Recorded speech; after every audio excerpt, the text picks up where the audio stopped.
Hello friends, Sunday special சாப்பாடு நம்ம வீட்டில் என்னென்னு வாங்க பார்க்கலாம். 3 வாரமாக நம்ம வீட்டில் நான்வெஜ் எதுவுமே எடுக்கலை. அது எல்லாத்துக்கும் சேர்த்து வச்சு இந்த வாரம் என் வீட்டுக்காரங்க நீந்துறது பறக்கிறதுன்னு எல்லாமே வாங்கிட்டு வந்துட்டாங்க. பாப்பாக்கள் மீன் நண்டு பெருசாக விரும்பி சாப்பிட மாட்டாங்க. அவங்களுக்காக இறாலும் சிக்கன் எடுத்துகிட்டு வந்திருக்காங்க. 3 வாரத்துக்கும் சேர்த்து இந்த வாரம் நல்லா சமைச்சு சாப்பிடலாம். சுட சுட சோறு ரெடி ஆகிடுச்சு. பிறகு சங்கரா மீன் குழம்பும் ரெடி ஆகிடுச்சு. பாப்பாக்களுக்கு சிக்கன் கிரேவி, பிறகு சிக்கன் 65,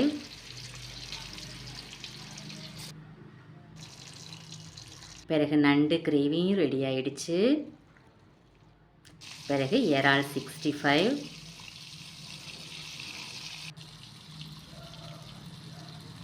பிறகு கொஞ்சமாக தக்காளி ரசம். அவ்வளோதான் சண்டே நம்ம வீட்டில் ஸ்பெஷல் சாப்பாடு. வாங்க சாப்பிட்லாம். நெக்ஸ்ட் வீடியோவில் பார்க்கலாம். பாய்.